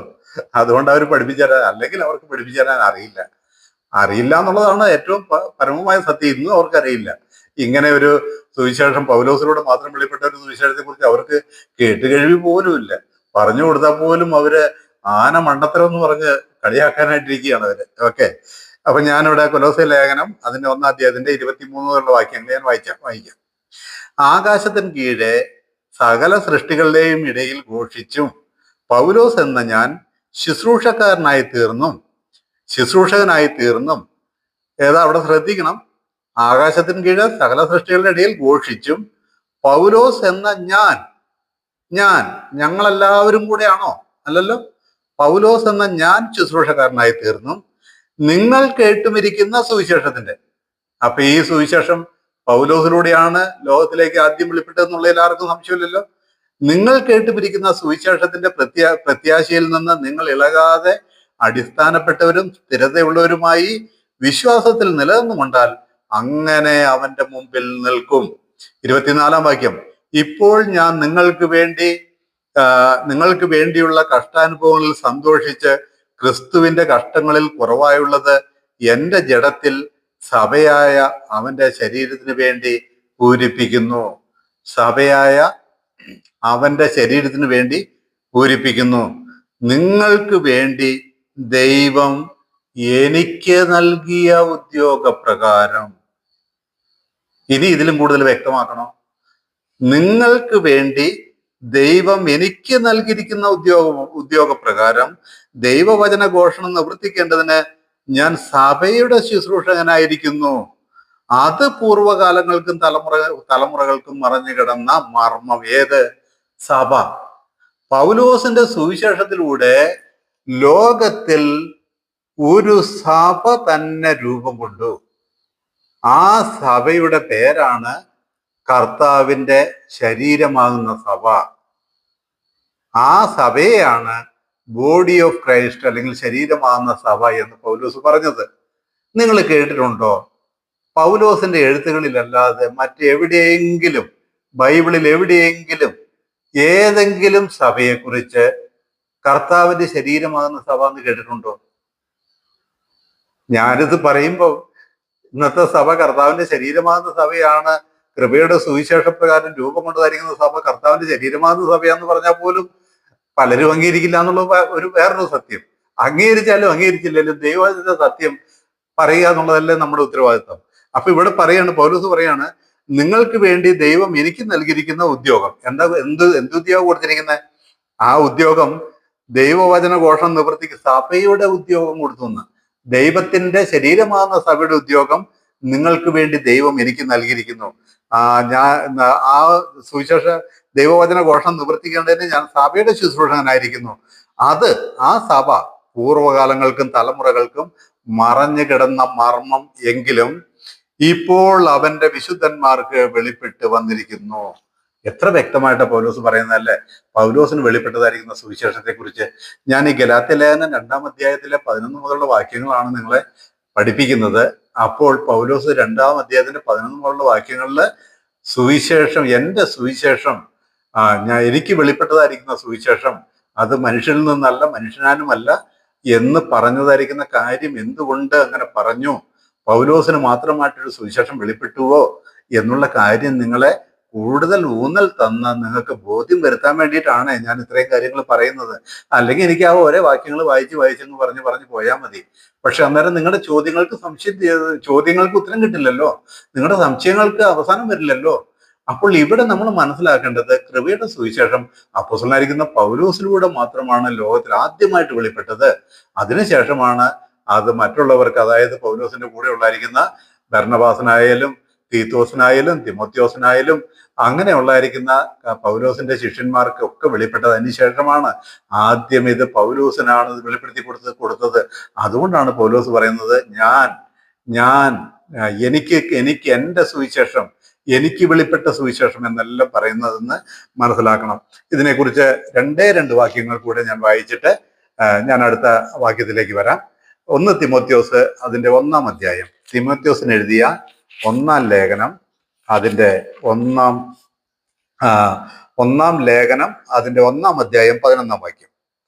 തിമോത്തിയോസിന് എഴുതിയ 1-ാം ലേഖനം അതിന്റെ 1-ാം അധ്യായം അതിന്റെ 11, 12, 13 വാക്യം. ഈ പരിജ്ഞാനം എങ്കൽ ഭരമേൽപ്പിച്ചിരിക്കുന്നതായി ധന്യനായ ദൈവത്തിന്റെ മഹത്വമുള്ള സുവിശേഷത്തിന് അനുസരണമായത് തന്നെ. ഈ പരിജ്ഞാനം എങ്കൽ എന്ന് പറഞ്ഞാൽ എന്താ? പൗലോസിൽ ഭരമേൽപ്പിച്ചിരിക്കുന്നതായിരിക്കുന്ന ധന്യനായ ദൈവത്തിന്റെ മഹത്വമുള്ള സുവിശേഷത്തിന് അനുസരണമായുള്ളത് തന്നെ. എനിക്ക് ശക്തി നൽകിയ ക്രിസ്തുയേശു എന്ന നമ്മുടെ കർത്താവ് എന്നെ വിശ്വസ്തൻ എന്നെണ്ണി. നോക്കിയേ, പൗലോസിനെ വിശ്വസ്തൻ എന്നെണ്ണിയിട്ട് ഈ സുവിശേഷം ഏൽപ്പിച്ചത്. അല്ലാതെ ഒരാളെ പിടിച്ച് തോന്നിയതുപോലെ കാര്യങ്ങൾ പറയാൻ ഏൽപ്പിച്ചതല്ല കർത്താവ്. അത്രത്തോളം തൻ്റെ ഈ പൂർവകാലങ്ങൾക്കും തലമുറകൾക്കും മറഞ്ഞു കിടന്ന അനാദികാലം മുതൽ ദൈവത്തിൽ മഹാരഹസ്യമായി സൂക്ഷിച്ചതായിരിക്കുന്ന ഈ വലിയ രഹസ്യത്തിന്റെ ആ ചുരുള്, അല്ലെങ്കിൽ ആ രഹസ്യത്തിന്റെ മറ നീക്കി കൊടുക്കാൻ തക്കവണ്ണം ഇവനെ പോലെ, ഈ പൗലോസിനെ പോലെ യോഗ്യനായിരിക്കുന്ന ഒരു വ്യക്തി ഇല്ല എന്നുള്ളായിരിക്കുന്ന ഉത്തമ ബോധ്യം കർത്താവായി യേശു ക്രിസ്തുവിന് ലഭിച്ചത് കൊണ്ടാണ് പൗലോസിന് ഈ രഹസ്യത്തിന്റെ വെളിപ്പാട് അഴിച്ചു കൊടുത്തെന്ന് പറയുന്നത്. എനിക്ക് ശക്തി നൽകിയ ക്രിസ്തു യേശു എന്ന നമ്മുടെ കർത്താവ് എന്നെ വിശ്വസ്തൻ എന്ന് എണ്ണി ശുശ്രൂഷയ്ക്ക് ആക്കിയത് കൊണ്ട് ഞാൻ അവനെ സ്തുതിക്കുന്നു. മുമ്പേ ഞാൻ ദൂഷകനും ഉപദ്രവിയും നിഷ്ഠൂരനുമായിരുന്നു, എങ്കിലും അവിശ്വാസത്താൽ അറിയാതെ ചെയ്തതാകൊണ്ട് എനിക്ക് കരുണ ലഭിച്ചു. എത്ര വ്യക്തമായിട്ട് പറയുന്നത്. പൗലോസിനെ ഈ വലിയ ശുശ്രൂഷ ഭരമേൽപ്പിക്കാൻ തക്കവണ്ണം യോഗ്യനായി നമ്മുടെ കർത്താവ് കണ്ടതുകൊണ്ട് പൗലോസിലൂടെ ഈ കൃപയുടെ സുവിശേഷം ലോകത്തിന് മുമ്പിൽ ദൈവം വെളിപ്പെടുത്തി കൊടുക്കുകയായിരുന്നു എന്ന് കാണാനായിട്ട് പറ്റും. ഇതേമാതിരി ഒരു വാക്യമാണ് 2 തിമോത്തിയോസിന്റെ ലേഖനം 1-ാം അധ്യായം 10, 11 വാക്യത്തിൽ വായിക്കുന്നത്. 2 തിമോത്തിയോസിന്റെ ലേഖനം 1-ാം അധ്യായം അതിന്റെ 10, 11 വാക്യം ശ്രദ്ധിക്കുക, ഞാൻ വായിക്കാം. ഇപ്പോൾ മരണം നീക്കുകയും സുവിശേഷം കൊണ്ട് ജീവനും അക്ഷയതയും വെളിപ്പെടുത്തുകയും ചെയ്ത നമ്മുടെ രക്ഷിതാവായ ക്രിസ്തു യേശുവിന്റെ പ്രത്യക്ഷതയാൽ വെളിപ്പെട്ടിരിക്കുന്നതുമായ തൻ്റെ സ്വന്തം നിർണയത്തിനും കൃപയ്ക്കും ഒത്തവണ്ണം അത്രേ ആ സുവിശേഷത്തിന് ഞാൻ പ്രസംഗിയും. നോക്കിക്കേ, ആ സുവിശേഷത്തിന് ഞങ്ങൾ പ്രസംഗിയെന്നല്ല പറഞ്ഞത്, ആ സുവിശേഷത്തിന് ഞാൻ പ്രസംഗിയും അപ്പോസ്തലനും ഉപദേഷ്ടാവുമായി നിയമിക്കപ്പെട്ടിരിക്കുന്നു. എനിക്ക് പറയാനുള്ളത്, ലോകം അംഗീകരിച്ചാലും ഇല്ലെങ്കിലും, ആരെല്ലാം ഇതിനെതിരെ പടവാൾ ഉയർത്തിയാലും, ആരെല്ലാം കല്ലേറ് നടത്തിയാലും, ഇത് ഘോരം പ്രസംഗിക്കുക തന്നെ ചെയ്യും. കാരണം യോഗ്യനായി ദൈവം താൻ അനാദികാലം മുതൽ മറച്ചു വെച്ച ആ സകല ജാതികൾക്കും തേജസ് വരുവാൻ തക്കവണ്ണം കാരണമായിരിക്കുന്ന കൃപയുടെ സുവിശേഷം വെളിപ്പെടുത്തുവാൻ ദൈവം കാലാകാലമായി മറച്ചു വെച്ച ആ രഹസ്യം വെളിപ്പെടുത്തുവാൻ യോഗ്യനായി കണ്ടത് ദൈവത്തിന്റെ ദാസനായിരിക്കുന്ന അപ്പോസ്തലനായിരിക്കുന്ന പൗലോസിനെയാണ്. ആ പൗലോസിലൂടെയാണ് ഈ മഹാരഹസ്യം ദൈവം ലോകത്തിന് വെളിപ്പെടുത്തിയത് എന്ന് എത്രയും വ്യക്തമായിട്ട് അവിടെ പറയാണ്. ആ സുവിശേഷത്തിനെ ഞാൻ പ്രസംഗിയും അപ്പോസ്തലനും ഉപദേശവുമായി നിയമിക്കപ്പെട്ടിരിക്കുന്നു. അത് നിമിത്തം തന്നെ ഞാൻ ഇതൊക്കെയും സഹിക്കുന്നു. എത്ര വ്യക്തമായിട്ട് പൗലോസ് പറയുന്നു. അപ്പൊ ഇത്രയും കാര്യങ്ങളിൽ നിന്ന് നിങ്ങൾക്ക് മനസ്സിലായോ? ഒരു കാര്യം മനസ്സിലായോ? അപ്പോസ്തലനായ പൗലോസ്, നമ്മൾ ഗലാത്യ ലേഖനമല്ല വായിച്ചത്. നിങ്ങൾ വീണ്ടും ആ ഗലാത്യ ലേഖനത്തിലേക്ക് ഒന്ന് വരിക. ഗലാത്യ ലേഖനം 2-ാം അധ്യായം, അല്ല 1-ാം അധ്യായം, അതിന്റെ 11 വാക്യം. എന്നിട്ട് നിങ്ങൾ ഇത്രയും വാക്യങ്ങളുടെ വെളിച്ചത്തിൽ ഈ വാക്യങ്ങളൊന്ന് വായിച്ചു നോക്കിയേ. ഇപ്പൊ നിങ്ങൾക്ക് പകല് പോലെ വെളിച്ചമായിരിക്കും, അത് വ്യക്തമായിരിക്കും. സഹോദരന്മാരെ, ഞാൻ അറിയിച്ച സുവിശേഷം മാനുഷ്യമല്ല. കണ്ടോ എത്ര വ്യക്തമാണ് എന്ന് ഞാൻ നിങ്ങളെ ഓർപ്പിക്കുന്നു. അത് ഞാൻ മനുഷ്യരോട് പ്രാപിച്ചിട്ടില്ല, പഠിച്ചിട്ടുമില്ല. യേശു ക്രിസ്തുവിന്റെ വെളിപ്പാടിനാൽ അത്രേ പ്രാപിച്ചത്. എന്തായിരുന്നു ഈ സുവിശേഷം? അല്ലെങ്കിൽ 12, ഞാൻ ഒന്നും കൂടി ചോദിക്കട്ടെ, 12 അപ്പോസ്തലന്മാരും പൗലോസും പറയുന്നതായിരിക്കുന്ന സുവിശേഷത്തിന് എന്താ ഇത്ര വ്യത്യാസമുള്ളത്? നിങ്ങൾ ചിന്തിച്ചിട്ടുണ്ടോ? ആരെങ്കിലും എന്നെ കേൾക്കുന്ന നിങ്ങൾ ആരെങ്കിലും ചിന്തിച്ചിട്ടുണ്ടോ? 12 അപ്പോസ്തലന്മാർ പറയുന്ന സുവിശേഷവും പൗലോസ് പറയുന്ന സുവിശേഷവും തമ്മിൽ എന്താണ് വ്യത്യാസം എന്ന് ചിന്തിച്ചിട്ടുണ്ടോ? അപ്പോൾ ഞാൻ ആദ്യം പൗലോസ് പറയുന്ന സുവിശേഷത്തിന്റെ ഒരു വേദഭാഗം മാത്രം ഞാൻ നിങ്ങളെ വായിച്ചു കേൾപ്പിക്കാം. എന്നിട്ട് 12 അപ്പോസ്തലന്മാർ പറയുന്ന സുവിശേഷത്തിന്റെ വ്യത്യാസം ഞാൻ നിങ്ങളെ ചൂണ്ടിക്കാണിക്കാം. അപ്പോഴാണ് പൗലോസും 12 അപ്പോസ്തലന്മാരും പറയുന്ന സുവിശേഷം രണ്ട് തട്ടിൽ നിൽക്കുന്നതാണ്, രണ്ട് എതിർ ദിശകളിൽ നിൽക്കുന്നതാണ് എന്ന് നിങ്ങൾക്ക് മനസ്സിലാകുകയുള്ളൂ. പൗലോസ് പറഞ്ഞ സുവിശേഷം എന്തായിരുന്നു? 1 കൊരിന്ത്യർ ലേഖനം 15-ാം അധ്യായം ഒരുപക്ഷെ നിങ്ങൾക്ക് എല്ലാവർക്കും കാണാതെ അറിയുന്നതായിരിക്കാം, എന്നാലും എനിക്ക് വായിക്കാതെ പോകാനായിട്ട് പറ്റുകയില്ല. 1 കൊരിന്ത്യർ ലേഖനം അതിന്റെ 15-ാം അധ്യായം, അവിടെയാണ് പൗലോസിന്റെ സുവിശേഷം എന്താണെന്ന് നമുക്ക് മനസ്സിലാക്കാൻ പറ്റുന്നത്. അതിന്റെ 1 മുതൽ 4 വരെയുള്ള വാക്യം. 1 കൊരിന്ത്യർക്ക് എഴുതിയ 1-ാം ലേഖനം 15-ാം അധ്യായത്തിന്റെ 1 മുതൽ 4 വരെയുള്ള വാക്യം. എന്നാൽ സഹോദരന്മാരെ, ഞാൻ നിങ്ങളോട് സുവിശേഷിച്ചതും. പൗലോസിന്റെ സുവിശേഷം എന്താ? മറ്റാരും പറയാത്ത സുവിശേഷം എന്ന് നമ്മൾ പറയുമ്പം ജനം ഇത് അംഗീകരിക്കില്ല, പക്ഷെ അതാണ് അതിന്റെ പരമസത്യം. എന്നിട്ട് 12 അപ്പോസ്തലന്മാർ ഈ സുവിശേഷം പറഞ്ഞു എന്ന് നിങ്ങൾ ശ്രദ്ധിക്കണം. പൗലോസ് പറഞ്ഞ സുവിശേഷം എന്താന്ന് ആദ്യം ഒന്ന് വായിക്കുക. എന്നാൽ സഹോദരന്മാരെ, ഞാൻ നിങ്ങളോട് സുവിശേഷിച്ചതും നിങ്ങൾക്ക് ലഭിച്ചതും നിങ്ങൾ നിൽക്കുന്നതും നിങ്ങൾ വിശ്വസിച്ചതും വൃഥാവല്ലെന്ന് വരികിൽ.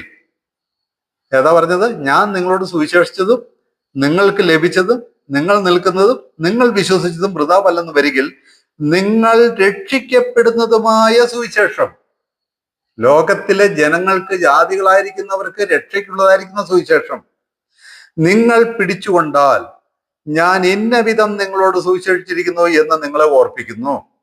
എങ്ങനെയാ പൗലോസ് ഇന്ന വിധം എന്ന് പറയുന്ന ഏത് വിധം? പൗലോസിന്റെ സുവിശേഷം എന്തായിരുന്നു? പൗലോസിന്റെ സുവിശേഷം വ്യക്തമായിട്ട് പറയുകയാണ്, ക്രിസ്തു നമ്മുടെ പാപങ്ങൾക്ക് വേണ്ടി തിരുവെഴുത്തുകളിൻ പ്രകാരം മരിച്ചു, അടക്കപ്പെട്ടു, തിരുവെഴുത്തുകളിൻ പ്രകാരം 3-ാം നാൾ ഉയർത്തെഴുന്നേറ്റു.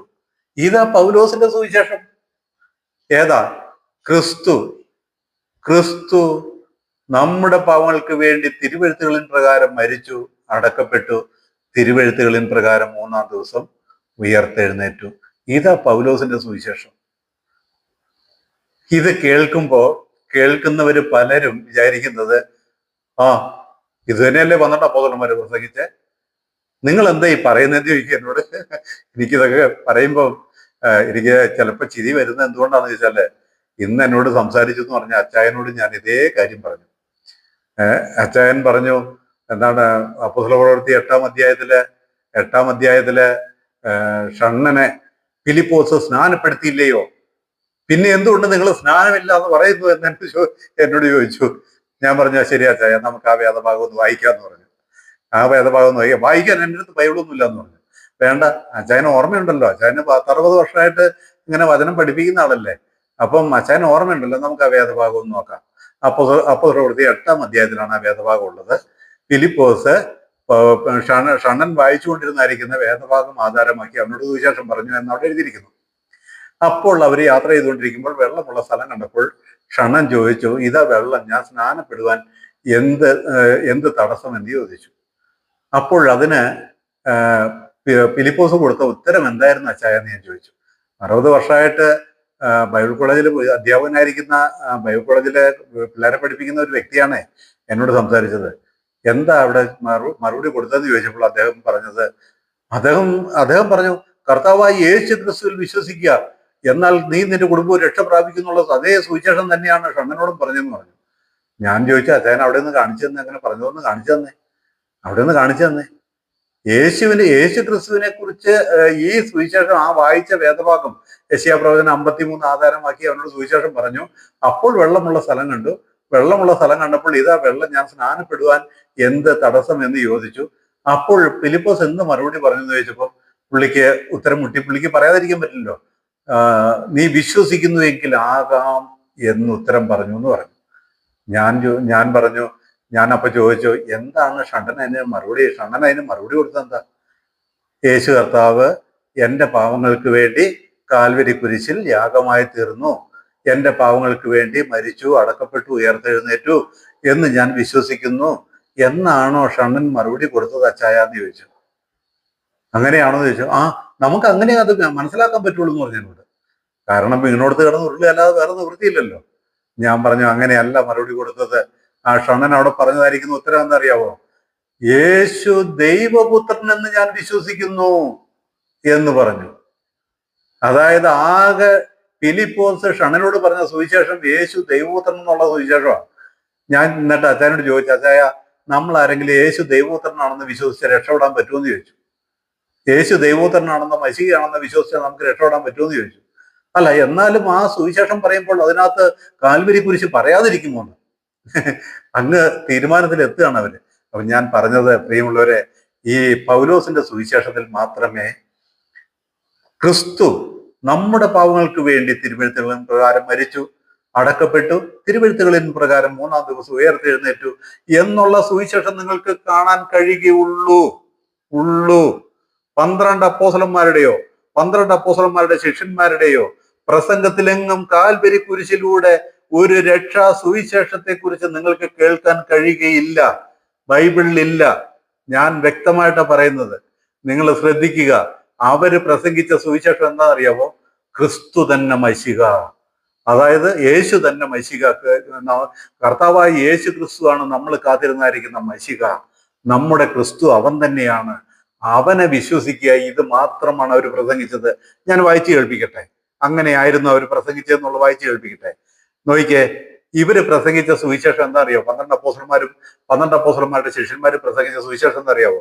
ഒന്നാമതായിട്ട് അവർ പ്രസംഗിച്ചായിരിക്കുന്ന സുവിശേഷം എന്ന് പറയുന്നത് ദൈവരാജ്യം സംഭവിച്ചിരിക്കുന്നു, മാനസാന്തരപ്പെടുവിൻ എന്നുള്ള സുവിശേഷമാണ്. ഒന്ന്, അത് കർത്താവും യോഹന്നാൻ സ്നാപകനും കർത്താവും 12 അപ്പോസ്തലന്മാരും പ്രസംഗിച്ചത് തന്നെയാണ്. ദൈവരാജ്യം സംഭവിച്ചിരിക്കുന്നു, മാനസാന്തരപ്പെടുവിൻ എന്നുള്ളതാണ്. രണ്ടാമതായിട്ട് ഇവർ പ്രസംഗിച്ചത് യേശു തന്നെ ക്രിസ്തു എന്നുള്ളതായിരിക്കുന്ന സുവിശേഷമാണ്. ഞാൻ വായിച്ചു കേൾപ്പിക്കാം.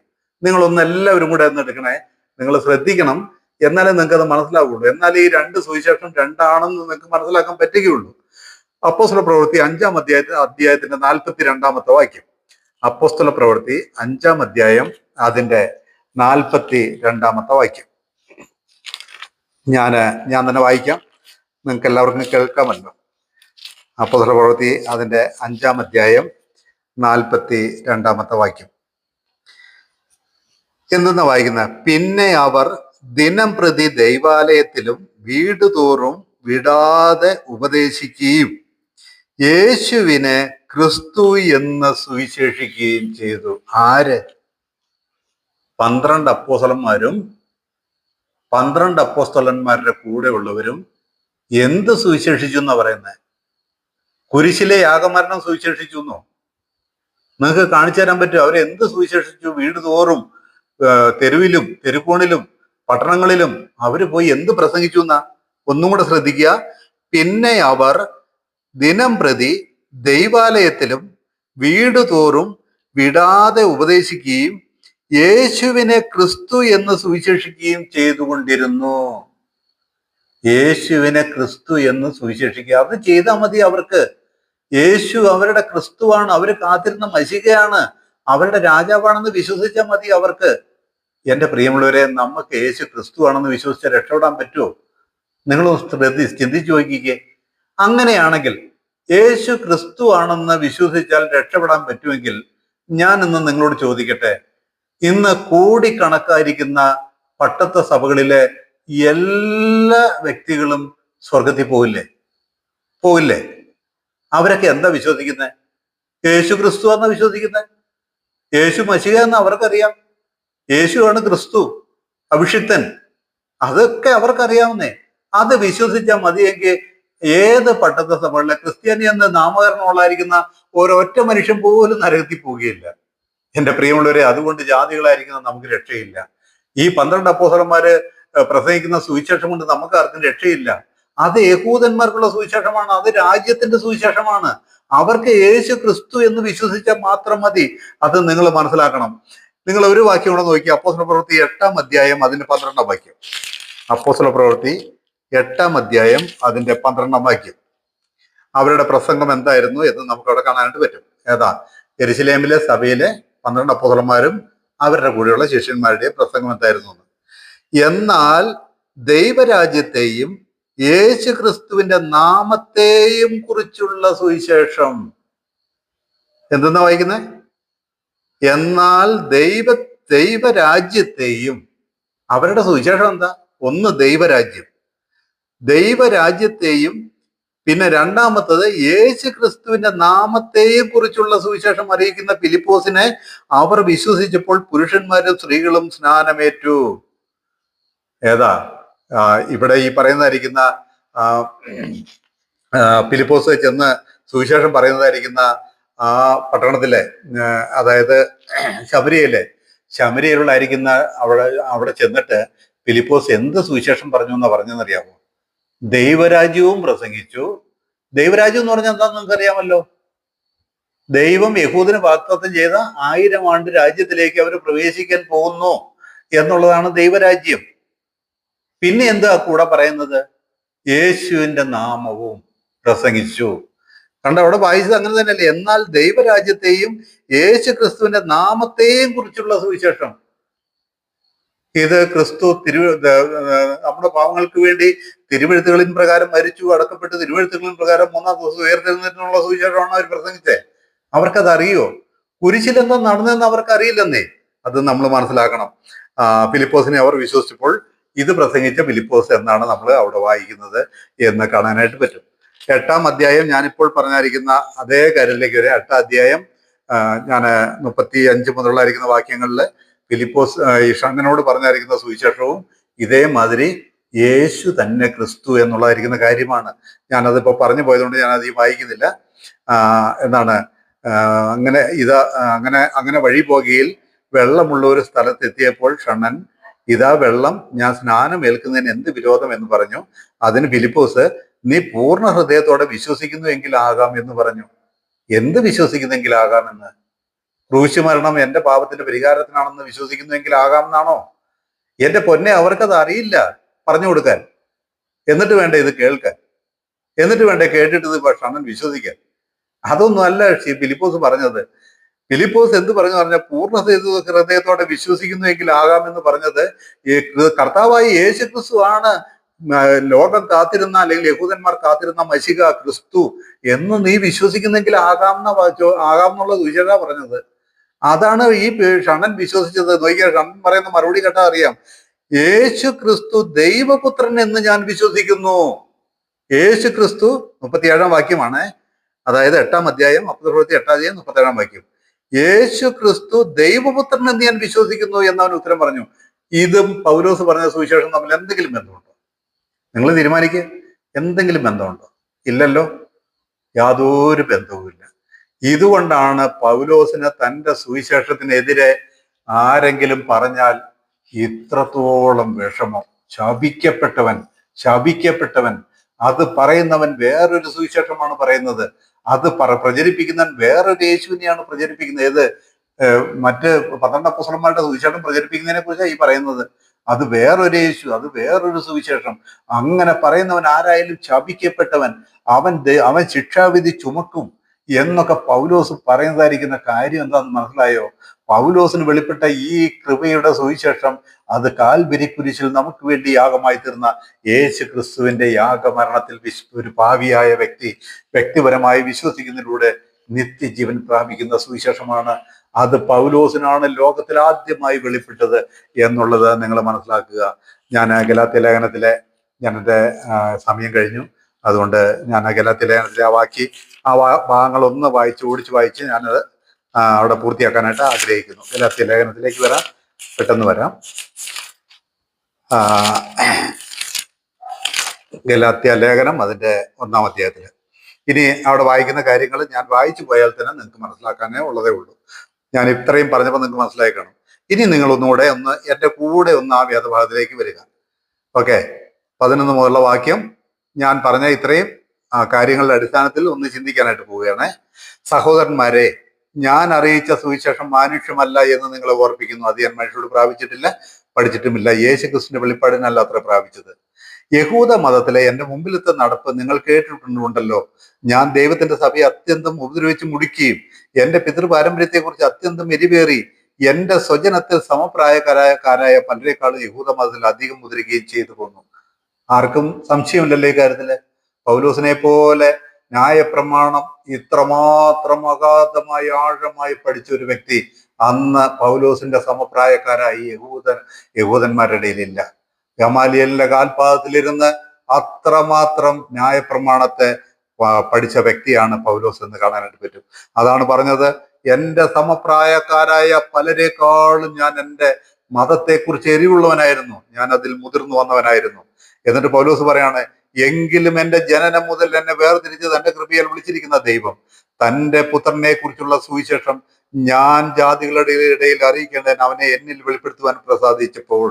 നോക്കിയേ, എൻ്റെ ജനനം മുതൽ വിളിച്ച് വേർതിരിച്ച പൗലോസ് അപ്പോസ്തലനെ ഒരുപക്ഷെ എനിക്ക് തോന്നുന്നത് കർത്താവായ യേശു ക്രിസ്തുവിനേക്കാളും പ്രായം ഉണ്ടാകാം. കാരണം AD 61 ഫിലേമോന് ലേഖനം എഴുതിയപ്പോൾ പൗലോസ് അപ്പോസ്തലൻ പറയുന്നത് പൗലോസ് എന്ന വയസ്സനും എന്നാണ്. AD 61 കർത്താവായ യേശു ക്രിസ്തു മരിക്കുമ്പോൾ 33 34 വയസ്സേ ഉള്ളൂ. AD 61 ആയപ്പോഴേക്കും പൗലോസ് തന്നെ കുറിച്ച് തന്നെ പറഞ്ഞത് വയസ്സൻ എന്നാണ്. ഞാൻ എന്തിനാ ഇത് പറഞ്ഞെന്നറിയാവോ? പൗലോസിനെ ദമസ്കോസിൽ വെച്ചാണ് വിളിച്ചതെന്നറിയാം, നമുക്കറിയാം. പക്ഷെ പൗലോസ് പറഞ്ഞത് എന്താ നോക്കിക്കേ, എൻ്റെ ജനനം മുതൽ എന്നെ വേർതിരിച്ച് വിളിച്ചു എന്നാ. എൻ്റെ പ്രിയമുള്ളവരെ, പൗലോസിനെ തൻ്റെ ജനനം മുതൽ ഈ സുവിശേഷം പരമേൽപ്പിക്കാൻ കൊള്ളാവുന്നവനായി നിയമിച്ച, തീരുമാനിച്ച ആ സ്വർഗത്തിലെ ദൈവത്തിന്റെ തെരഞ്ഞെടുപ്പ് പോലെ ഇത്ര വലിയൊരു തെരഞ്ഞെടുപ്പ് വേറെ ഏതുള്ളത്? ഞാൻ നിങ്ങളോട് പറയട്ടെ എൻ്റെ പ്രിയമുള്ളവരെ, നിങ്ങളെയും കണ്ടത് ഇന്നും ഇന്നലെയും അല്ല. ഇന്നും ഇന്നലെയും നമ്മൾ സുവിശേഷം കേട്ട് വിശ്വസിച്ചപ്പോഴല്ല, ജനനം മുതൽ നമ്മളെയും തന്റെ സത്യ സുവിശേഷത്തിന് വേണ്ടി വേർതിരിച്ചവനാണ് നമ്മുടെ കർത്താവ്. പൗലോസിനെ പോലെ നമ്മളെയും വേർതിരിച്ചവനാണ്. പൗലോസ് പറയാണ്, എന്നെ വേർതിരിച്ച ജനനം മുതലാണ്. തൻ്റെ പുത്രനെ കുറിച്ചുള്ള സുവിശേഷം ഞാൻ ജാതികളുടെ ഇടയിൽ അറിയിക്കേണ്ടതിന് അവനെ എന്നിൽ വെളിപ്പെടുത്തുവാൻ പ്രസാദിച്ചപ്പോൾ ഞാൻ മാംസരക്തങ്ങളോട് ആലോചിക്കുകയോ എനിക്ക് മുമ്പേ അപ്പോസ്തലന്മാരായവരുടെ അടുക്കൽ യെരൂശലേമിലേക്ക് പോവുകയോ ചെയ്യാതെ നേരെ അറബിയിലേക്ക് പോവുകയും ദമസ്കോസിലേക്ക് മടങ്ങിപ്പോരുകയും ചെയ്തു. ഈ കാര്യങ്ങളൊന്നും വിവരിക്കണ്ടല്ലോ, നിങ്ങൾക്ക് അറിയാമല്ലോ. നേരെ അറബിയിലേക്ക് പോയി, അതിനുശേഷം ദമസ്കോസിലേക്ക് മടങ്ങിപ്പോന്നു. ഇന്ന് നിങ്ങളോട് പറഞ്ഞത് പൗലോസിന്റെ സുവിശേഷം എന്താണ്, പൗലോസിന്റെ സുവിശേഷമായിരുന്നു 12 അപ്പോസ്തലന്മാരുടെ സുവിശേഷം എന്നുള്ള കാര്യമാണ്. അല്ല. 12 അപ്പോസ്തലന്മാരുടെ സുവിശേഷം യേശു തന്നെ മശിഹ, യേശു തന്നെ ക്രിസ്തു എന്നുള്ളത് മാത്രമാണ്. അവർക്കത് വിശ്വസിച്ചാൽ മതി, അവർക്കത് പ്രസംഗിച്ചാൽ മതി. എന്നാൽ പൗലോസിലൂടെ വെളിപ്പെട്ട സുവിശേഷം കർത്താവായ യേശു ക്രിസ്തുവിന്റെ ക്രൂശുമരണത്തിലൂടെ പാപികൾക്ക് രക്ഷ വരുന്നു എന്നുള്ളരിക്കുന്ന അനാദികാലം മുതൽ ദൈവത്തിൽ മറച്ചു വെച്ചിരുന്ന മഹാരഹസ്യമായിരുന്നു. ഈ കാര്യം ഗലാത്യ ലേഖനം 1-ാം അധ്യായത്തിൽ നിന്ന് നിങ്ങൾക്ക് മനസ്സിലായി കാണുമെന്ന് ഞാൻ വിചാരിക്കുന്നു. എൻ്റെ കർത്താവായ യേശു ക്രിസ്തുവിന്റെ നാമം മഹത്വപ്പെടുമാറാകട്ടെ. ഞാൻ ഏകദേശം 1 മണിക്കൂറോളം സംസാരിച്ചു, ക്ഷമിക്കണം. 9 മണിക്ക് നിർത്തേണ്ടതാണ്, എന്നാലും മടുത്തു പോവുകയില്ല എന്ന് ഞാൻ വിചാരിക്കുന്നു. കർത്താവ് നിങ്ങളെല്ലാവരെയും ധാരാളമായിട്ട് അനുഗ്രഹിക്കട്ടെ.